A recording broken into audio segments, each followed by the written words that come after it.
안녕하세요. 진솔한 주식경제학 김선영입니다. 한국경제TV 증시라인 리뷰 한번 해볼게요. 제가 지난주는 3월 1일 3일절 때문에 방송을 못 나왔습니다. 2주 만에 컴백했는데, 자, 그 사이에 이 국채금리 때문에 시장이 많이 좀 왔다 갔다 했었죠. 거의 국채금리가 올라가면 우리나라 지수 떨어지고 이런 식으로 지금 반복이 되고 있는데, 이거는 비단 우리나라뿐만 아니고 오늘도 지금 이제 전체적으로 좀 영향을 좀 주고 있는 것 같아요. 근데 물론 오케이, 이제 국채금리 때문에 불안감을 가지는 거는 이해한다. 하지만 이제 불안감을 가지는 걸 넘어서 진짜 말이 안 되는 그런 내용들이 너무 많이 나와가지고 이걸 한번 잡아드려야겠다라는 생각에 오늘 내용을 한번 준비해봤습니다. 차근차근히 한번 해볼게요. 자, 우선은 최근에 우리 장기 투자하고 있는 종목들 수익률 한번 보겠습니다. 자, 보시면은 일단은 현재 우리 장기 포트들 수익률이 지금 현재 여러분들 보시는 대로 나와 있고요. 다른 거는 딱히 그냥 우리가 볼 필요 없을 것 같아요. 지금 우리가 봐야 될 건 뭐냐면은 유일하게 SK바이오팜이죠. 전체 종목 지금 다 수익권이에요. 지금 ICD부터 시작해서 레버리지 100% 수익 넘어가 있고 코스닥 150 레버리지도 많이 밀렸지만 57% 수익 만들어지고 있고요. 삼성전자 61%, SK하이닉스 69%, 셀트리온 헬스케어 36%, DB하이텍 90%, 그리고 신일전자 24% 수익 중인데 유일하게 지금 SK바이오팜 하나만 지금 손실 중이에요. 물론 이 종목들을 전부 다 매수를 하셨다라는 가정하에 보면 계좌는 엄청나게 지금 많이 플러스가 되어 있겠죠. 근데 SK바이오팜 하나가 지금 손실폭이 좀 있기 때문에 이거에 대해서 제가 좀 오늘 디테일하게 좀 설명을 좀 드렸습니다. SK바이오팜 우리 차트로 한번 보겠습니다. 분위기가 그렇게 나쁘지 않았죠. 사실은 분위기가 나쁘지 않았는데 두 번의 큰 데미지가 있었습니다. 이때 한번 있었고 이때 한번 두 번 얻어맞았는데 앞에는 이제 기관 물량 나왔죠. 보호예수 물량이 나오면서 한번 얻어 터지고 그리고 이번에도 또 역시 비슷한 물량이 나왔는데 사실 SK바이오팜은 그러니까 지난주죠. 이번에 나왔었던 이 물량, 이 거래량 자체가 저는 굉장히 긍정적으로 보고 있어요. 왜냐면은 그동안 보면 SK바이오팜 같은 경우는 고평가 논란이 되게 있었잖아요. 너무 처음에 상장한 가격대가 너무 높다 이런 얘기가 많았었는데 그것도 사실 웃긴 게 뭐냐면은 고평가 살짝 이제 가치보다 좀 높게 나온 건 맞긴 맞아요. 그리고 SK바이오팜이 2020년도의 실적은 어차피 적자로 접어갈 거다라는 부분은 사실 누구든지 다 알고 있었거든요. 이 실적 자체가 구체적으로 나오는 건 올해 2021년부터 이제 본격화될 거다라는 얘기가 많았어요. 근데 그런 거 핑계 대는 거 일단 오케이 이해합니다. 그러면 넘어가고요. SK바이오팜 같은 경우 제가 봤을 때는 기술적으로 최근에 나왔었던 저런 대량 거래 있잖아요. 대량 거래가 나오면서 물량 소화 과정이 좀 필요해 보여요. 그래서 제가 봤을 때는 현재 어느 정도 이 가격대에서 주가는 횡보를 할 수 있습니다. 횡보를 하고 나서 제가 봤을 때는 다시 이제 주가가 이렇게 우상향으로 치고 올라갈 수 있을 거라 보고 있어요. 그래서 일단은 조금 더 여러분들이 시간이 좀 걸리고 버티셔야 될 것 같다라는 그런 말씀을 좀 드릴게요. 보면은 아까 방송에서 매수하고 계신 분들, 그대로 홀딩하고 계신 분들, 그대로 올려주신 분들 좀 있으셨는데 어쨌든 진심으로 어쨌든 이렇게 손실이 큰 부분에 대해서는 사과 말씀 드리고요. 전체 포트 중에서 이제 5점이죠. 딱 유일하게 이제 하나 지금 SK바이오팜이 손실 중인데 이것도 한번 잘 풀어낼 수 있도록 한번 해볼 테니까 중간에 너무 걱정하지 마시고 제가 추가 매수 신규 매수 의견을 드리면은 그때 한번 같이 해보시면 될 것 같아요. 일단 SK바이오팜은 그대로 홀딩 포지션 취하시면 될 것 같고 이게 아니다 이제부터는 시장이 돌아설 것 같다, 종목이 돌아설 것 같다 싶은 날에는 무조건 제가 여러분께 말씀드리겠습니다. 그리고 신일전자 오늘은 올라가죠. 하나만 더 볼게요. 올라가니까 신일전자 같은 경우는 지금 계속 수익률이 올라가고 있습니다. 오늘도 고점 찍고 올라가고 있고 이거는 여름 2분기 실적 발표가 되는 그때까지 그대로 보자라는 말씀 드렸으니까 그 포지션 추천하시면 될 것 같아요. 이제 본론으로 돌아오죠. 최근에 이제 미국의 10년물 국채 금리 때문에 전 세계 시장의 변동성이 굉장히 크잖아요. 이걸 갖다가 어떻게 봐야 될지에 대해서 먼저 우리가 얘기를 해봤어요. 이 거의 좌지우지하죠. 좌지우지하고 지난주 금요일 날에도 미국 증시가 3대 지수가 모두 상승 마감했는데 장 초반에 10년물 국채 금리가 올해 최고 수치를 찍었다라는 얘기가 나오면서 초반에 분위기 좋다가 갑자기 훅 시장이 밀렸어요. 근데 보면 이제 최근에 기사나 전문가들이 나와가지고 얘기하는 게 딱 두 가지예요. 최근에 금리 수준이 너무 높다라는 부분, 그리고 두 번째는 너무 금리 상승 속도가 빠르다라는 부분. 또 이제 이 두 가지에 대해서 많이 좀 집중을 하는데 워낙 이제 이런 관련 얘기들이 많이 나오고 지루할 정도로 많이 나오니까 우리 개인 투자자분들한테 진짜 겁을 주죠. 자기들이 의도했든 안 했든 겁을 주고 있는 상황이고요. 그래서 제가 이게 좀 아니다라는 부분을 좀 짚어드리면서 설명드릴 필요가 있을 것 같아서 제가 준비해봤습니다. 자, 제가 준비한 차트 한번 보실게요. 자, 본 차트는요, 미국의 10년물 국채 금리 차트입니다. 최근에 진짜 빠르게 올라오긴 했죠. 그리고 참고로 미국의 세인트루이스 연방준비은행 홈페이지에 있는 자료예요.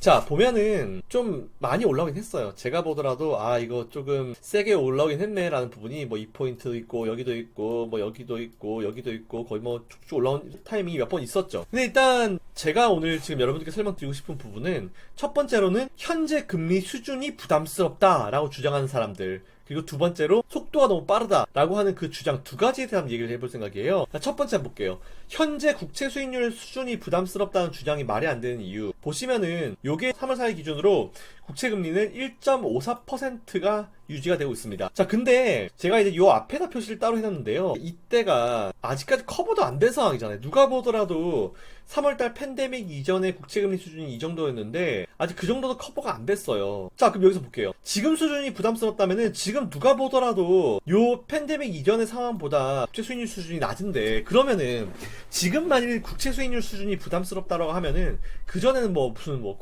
경제 위기였겠어요? 이게 말이 안 되는 거죠. 말이 안 되는 거예요. 그렇기 때문에 현재 국채 금리 수준이 시장에 부담을 준다라는 주장은 말도 안 되는 주장이다 라고 좀 말씀을 드리고 싶고요. 자, 그럼 문제는 이제 두 번째, 국채 수익률의 상승 속도라는 점이죠. 저도 사실 그 얘기에 굉장히 공감을 해요.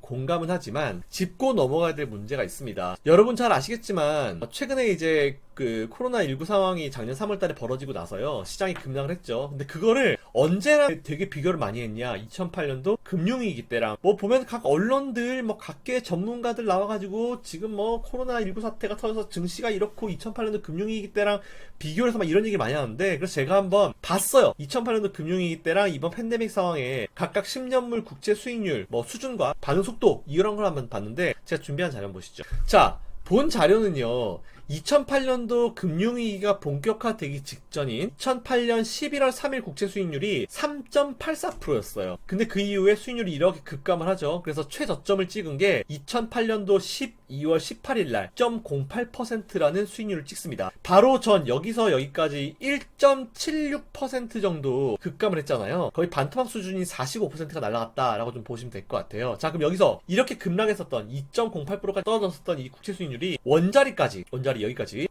올라올 때 얼마나 걸렸냐 보시면 6개월이 좀 안 걸렸어요. 처음에 얻어 터지면서 요 원자리까지 올라올 때 요 기간 다 합쳐서 6개월도 안 걸렸습니다. 최저점이 2008년도 12월 18일이었고요 원자리 복귀가 2009년도 6월 5일이니까 여기서 여기까지 기간이 6개월도 안 걸렸습니다. 자, 그러면은 어쨌든 계산하기 쉽게 우리가 6개월 걸렸다라고 좀 계산을 해볼게요. 자, 그럼 여기서 이번에는 이제 최근에 이제 국채 수익률 차트를 볼게요. 자, 요거 같은 경우 보시면 작년에 3월달에 팬데믹 전에 가장 높은 수준이 1.62%예요. 이게 2020년도 2월 5일날 기록을 했고요. 이후에 최저점이 언제냐면 여기입니다. 0.52%. 이게 2020년 8월 4일입니다. 바로 전의 수준에서 1.1%가 급감을 했고 거의 반토막 수준인 68%, 반토막보다 좀 더 나갔죠? 68%가 날라갔어요. 자, 그럼 여기서 최근에 데이터가 얼마입니까? 1.54잖아요. 그럼 아직까지 1.62 원래 수준까지 회복을 못했다는 얘기겠죠? 자, 뭐 잠깐 올라갔다 오긴 왔지만 그래도 아직까지는 종가 기준으로는 그렇게 되지 않았죠. 자, 여기서 그러면은 2008년도 금융위기 때는 원자리를 회복하는데 6개월이 좀 안 걸렸죠. 근데 이번에는 1년이 넘었습니다. 네, 1년이 넘은 기간 동안에 아직도 원자리 수준을 회복 못했다는 거, 그 이야기는 이번에 국채 금리 상승 속도가 2008년도 금융위기 때보다는 느리다라는 그런 결론을 내실 수가 있어요. 따라서 이번에 팬데믹과 비교된 2008년도 금융위기 때보다 국채 수익률 상승 속도 자체가 낮다라는 결론을 내릴 수 있습니다. 물론 이 속도라는 거는 상대적 개념이죠. 하지만 2008년도 금융위기를 제가 사실 미국에서 거의 직격탄으로 얻어맞았는데 제 경험상 이번에 국채금리 속도는요,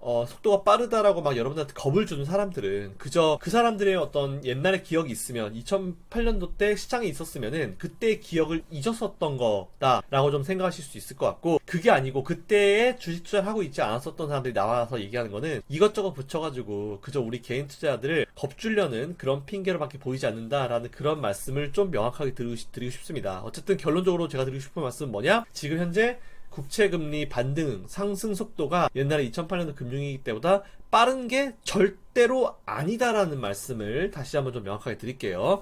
자, 그러면 이게 어쨌든 뭐 지금 최근에 보시면은 세계적인 부양책 사용 이후에 유동성을 줄이는 금리 상승 시기, 우리 투자자분들이 좀 참고할 수 있는 얘기가 있을까? 이걸 한번 준비해봤는데, 제가 분명히 예전에 이 얘기 했거든. 이 얘기 했는데 2년 전쯤에 제가 증시 라인에서 이제 상승장 얘기를 하면서 중간에 조정기도 올 것이다 라고 하면서 이제 중국 관련 중국 차이나 쇼크 얘기를 했더라고요. 자, 저는 요즘 상황을 보면은 딱 오버랩된 시기가 언제냐면은 2004년도 중국발 쇼크가 있었던 시기가 생각납니다. 그때 차트 한번 볼게요. 당시에 중국 총리가 원자바오 총리였어요. 그러니까 국가주석은 후진타오였죠. 원자바오 총리는 지금의 리커창 총리의 선임이라고 좀 보시면 될 것 같고요. 그때 중국의 경기 과열을 막기 위해서 모든 걸 다 하겠다, 모든 조치를 다 하겠다라는 얘기를 4월달쯤에 하면서 그때부터 지수가 1년 동안 쫙 밀려 내려간 거예요. 보면은 최고점이 얼마입니까? 1783부터 최저점이 998포인트, 거의 절반 정도 날라갔죠. 1년 만에 시장이 반토막이 날라갔습니다. 거의 하락만 했죠. 중간에 반등은 있었지만. 자, 근데 이게 참 웃긴 게 뭐냐면은 그 전에 2000년도 IT 버블 터졌죠. 그리고 2001년도에 9.11 테러 터졌죠. 2002년도에 이라크전이 있었죠. 매년 엄청난 악재들이 진짜 많았었던 시기가 이때쯤이었어요. 이 과정에서 미국은 당연히 당시에 초저금리인 1%포인트 수준까지 기준금리를 낮춰놨었고요. 2004년도 중반까지 금리를 1%로 유지를 했죠. 지금 같은 장기 초금리가 유지가 되고 있다라는 부분 좀 체크하시면 될 것 같아요. 그런데 미국이 사실 이때 당시에 경기 회복 속도가 중국에 비해서 너무 느렸어요. 중국은 거의 분기마다 막 엄청난 성장률 역사를 만들어가고 있었는데 미국은 좀 느렸거든요. 그때 이제 중국이 너무 빠르고 버블이 너무 빨리 끼니까 원자바오 총리가 나서가지고 경기 과열 얘기를 하면서 할 수 있는 조치를 다 하겠다라는 얘기가 나오면서 지수가 이렇게 밀려 내려간 건데요. 어쨌든 제가 당시에 기억이 나는 거는 요때 당시에 우리나라도 한 달 만에 지수가 20% 날랐었던 적도 있었어요. 그러니까 지금 보면은 최근에 코스피가 많이 밀렸다고 하지만 최고점 대비해서 지금 한 900까지 내려온다 하더라도 10% 수준밖에 안 되잖아요. 근데 그때 당시에는 한 달 만에 코스피를 20%를 밀었어요. 그러니까 얼마나 이게 데미지가 크겠습니까? 어쨌든 뭐 그런 부분 좀 체크해보시면 될 것 같고요. 올해랑 비교해보면은 2월달에 올해도 중국에서 긴축 얘기가 나왔었죠. 그리고 홍콩 인지세 얘기도 나왔고, 홍콩의 재정정책 긴축 가능성에 대한 얘기 나왔었고, 미국은 아직 회복이 좀 더딘 상황에서 계속 지금 유동성을 공급하고 있는 상황이고, 어쨌든 진짜 많은 게 비슷한 상황이다라고 좀 보시면 될 것 같은데요.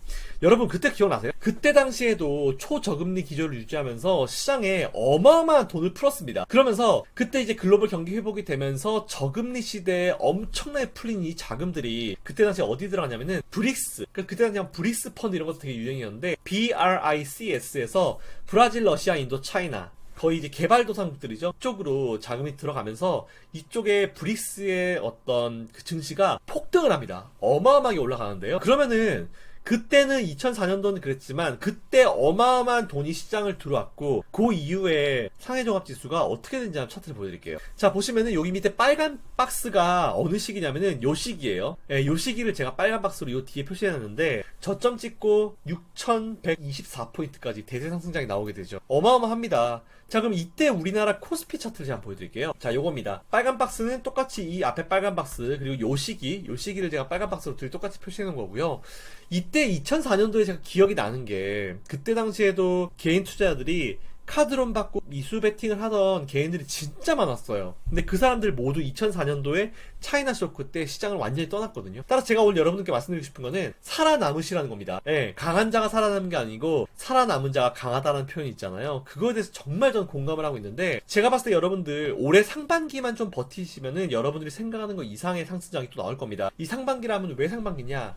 일단은 어쨌든 지금 수급은 개인들이 시장을 이끌고 있잖아요. 그럼 이걸 갖다가 외국인이나 기관이 또 받아서 그 다음 흐름을 만들어줘야 되는데, 기관은 지금 돈이 없습니다. 환매 신청을 해서 돈을 줘야 되고, 계속 펀드 자금이 유출이 되고 있기 때문에, 최근에 좀 올라오긴 했지만 유출이 되고 있기 때문에 기관은 돈이 없어요. 시장을 받칠 수가 없습니다. 그럼 외국인들이 받쳐줘야 되는데, 외국인들은 우리나라의 공매도 숏이 안 돼서 지금 못 들어와요. 근데 이게 중요한 포인트가 뭐냐면은, 외국인들이 우리나라에서 주식을 매도를 하고 완전히 시장을 빠져나가냐 안 나가냐가 중요한데, 오늘 굉장히 우리가 참고할 수 있는 기사가 나왔죠. 외국인들의 우리나라 국채 쪽의 투자가 사상 최대치, 역대치를 기록하고 있다. 그 얘기가 무슨 얘기냐? 어차피 자금 시장에는 엄청난 시장들이 되게 많아요. 부동산, 채권, 주식 되게 많은데 이 중에서 돈이 제일 많이 몰려있는 게 어디냐면은 채권이에요. 채권 시장이 그래도 상대적으로 안정적이기 때문에 채권 시장에 돈이 굉장히 많이 들어있습니다. 전체 시장. 우리 지구의 돈, 모든 돈들을 봤을 때 채권 시장에 돈이 제일 많이 있어요.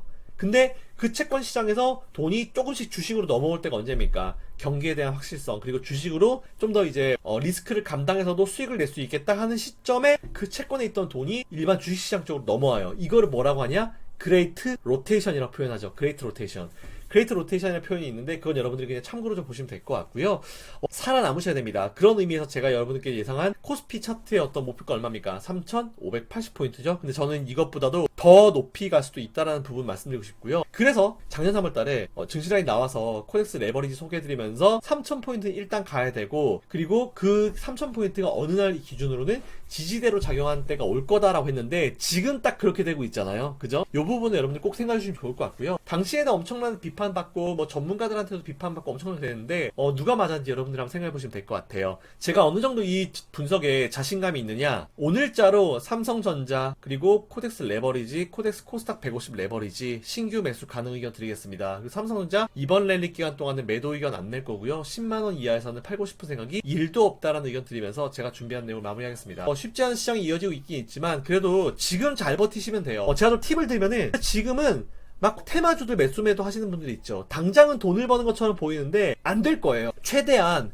매매 횟수를요 줄여야 됩니다. 무조건 매매에 대한 횟수를 좀 줄이고, 그리고 투자 자금을 계속 불입을 하면서 기존 종목의 실적들 체크해서 실적이 잘 나오고 실적이 너무 잘 나고 저평가되어 있는데 아직 주가가 올라가지 못하는 IT 중소형주들 있죠. 그쪽으로 지금 포트를 끌어 나가셔야 될 거예요. 다 매수해놓고 지금 그냥 놔둬라 하고 있어요. 아예 HTS도 안 봐요. 어차피 시간 지나면 올라올 텐데 뭐하러 봐요 굳이. 이런 마인드가 지금 필요해요. 괜히 계좌를 계속 열어보면은 여러분들 심리 상태가 굉장히 불안정해질 겁니다.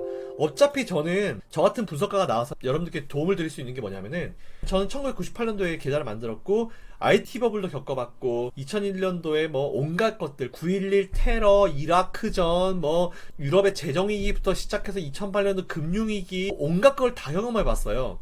그래서 이제 모든 경험을 통틀어서 여러분들께 팁을 드릴 수 있게 제가 이 유튜브도 하고 있고 방송도 출연하고 있는 거니까 그 부분 꼭 참고하셔가지고, 제가 드리는 의견 잘 참고하셔가지고 여러분들이 전체 투자 의견을 정립하실 때 좀 도움이 되셨으면 좋겠습니다. 그리고 제가 우리 커뮤니티에 지금 공지사항을 하나 띄워놨어요. 뭐냐면은 제가 이제 슬슬 라이브 방송을 한번 해보려고요. 유튜브 라이브 방송을 계획 중인데 여러분들이 언제가 편하실지, 뭐 토요일 오후가 편하실지, 뭐 일요일 오후가 편하실지 제가 지금 올려놨으니까 그 부분 체크해 주시면 좋을 것 같고요. 그리고 제가 또 공지를 띄웠는데 이번 주부터 제가 이제 오후 증시에 여러분들을 찾아뵐 겁니다. 성공투자 오후 증시, 여러분들이 좋아하시는 이경원 앵커님이랑 같이 오랜만에 방송을 다시 할 거니까요. 이번 주 금요일날 성공투자 오후 증시 많은 시청 부탁드립니다. 행복한 하루 보내시고요. 이번 주는 쿼드라플 이신대에 있으니까 그냥 제껴놓으세요. 제껴놓고 여러분들 업무 보십시오. 감사합니다.